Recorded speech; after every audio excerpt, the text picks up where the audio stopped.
Zamýšleli jste se někdy nad tím, proč některý lidi uspěli a druhým jakoby se úspěch vyhýbal? Prosím, pusťte video.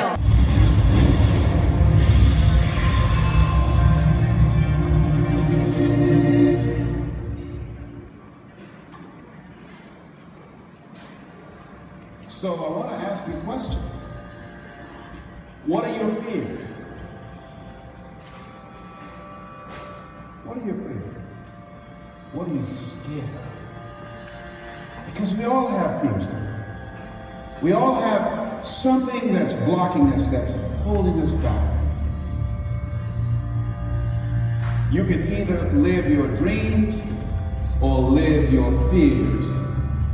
And I think the majority of people actually are not living their dreams, but are living their fears.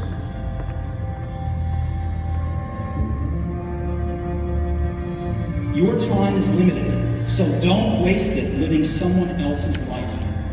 Don't be trapped by dogma, which is living with the results of other people's thinking. Don't let the noise of others' opinions drown out your own inner voice. And most important, have the courage to follow your heart and intuition.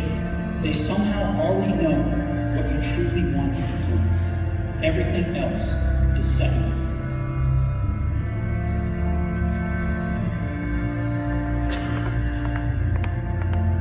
And the majority of the fears that we have are not life or death fears.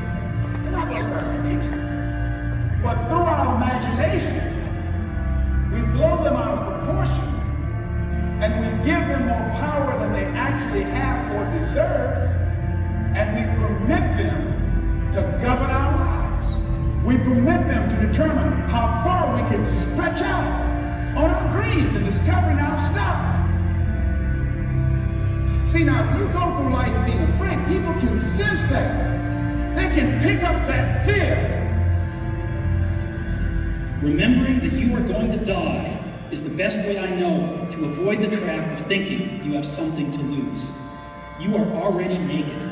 There is no reason not to follow your heart. What would your life be like as you look toward the future if you decided, I'm not going to allow my fears to stop me? What would your life be like?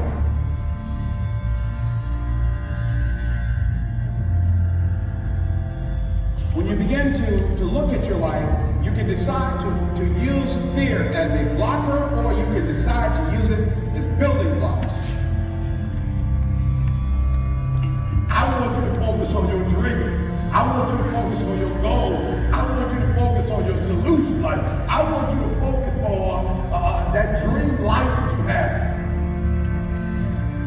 Will it be easy to just run out there and do it? No. Will it happen overnight? No.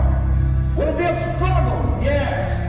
Will there be times when you can't make ends meet? Yes, that's a part of it. Will there be times you won't know what to do? Yes, that's a part of it. What is it that will give you the drive? What is it that will ignite the courage in you to get up and come back again and again and again? Your why. Your why is going to push you when you can't push yourself. When you want to quit and give up, your why is going to give you that edge you need, that advantage you need, that lift that you need to get to the next level. Your why. Yes, we're tired. Yes, we're hungry. Yes, the mind is saying give up. Yes, it's saying quit. But we cannot quit because we realize we have not reached the goal yet.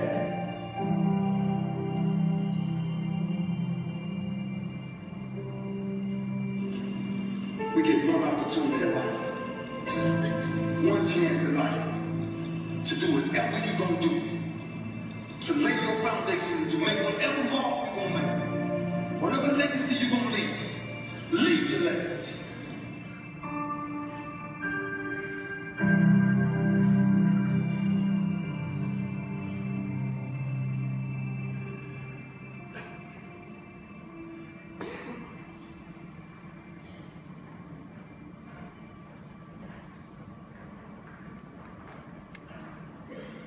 Každému tady v sále bych přála, abyste si dovolili snít a věřili vašim snům. Nejraději bych se s váma s každým z vás sešla, abyste mi si svěřili, jaké máte touhy, sny a přání, ale není to možné. Takže pojďme, to uděláme společně.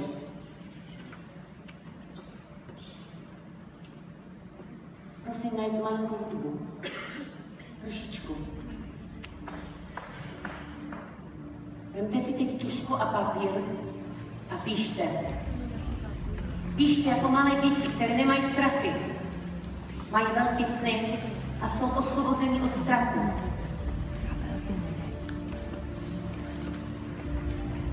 Představte si vesmír.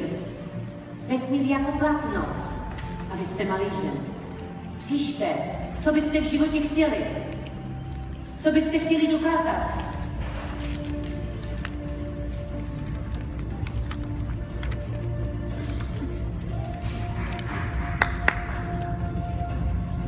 Napište třeba, píšte v přítomném čase. Třeba jako jsem, mám, vesmír to má tak rád. Co byste byli schopni udělat pro to, abyste překonali své strachy? Co je to vaše proč? Představte si ležet na zemi traverzu. 5metrovou traverzu. Kdybych vám řekla, abyste pro ní prošli, přes ní prošli, projdete všichni. Když ale tu traverzu zvedli bychom do výšky 1 metru, už byste to dokázali jenom někteří. Když ale tu traverzu dám na 2 budovy, neprojde pro ní nikdo, přes ní nikdo. Pokud na té druhé budově by stalo vaše dítě a brečelo a budova by hořela, prošli byste všichni. Musíte najít, vykopat z hloubi duše to vaše proč. Proč chcete dělat tento obchod? Proč v životě chcete něco změnit? Co je to vaše proč? Jaký život chcete žít? Co si chcete dopřát?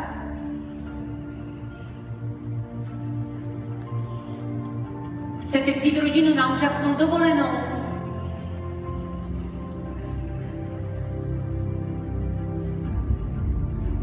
Zvedněte hůru trošku.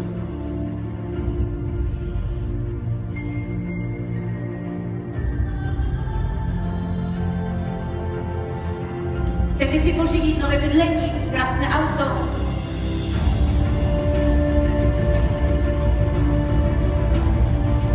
Jak chcete, aby o vás druzí mluvili?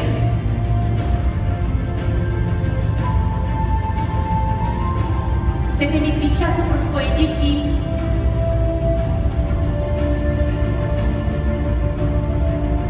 Co byste dělali ve volném čase, kdybyste ho měli více? Jaké jsou vaše koníčky?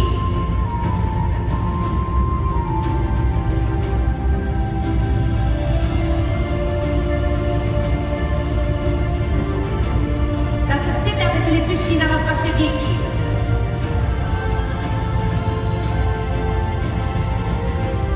Co jste udělali pro společnost?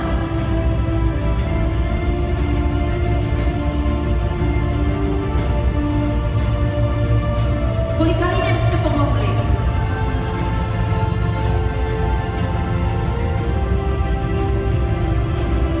Jak chcete, aby na vás vzpomínali, když už tady nebudete?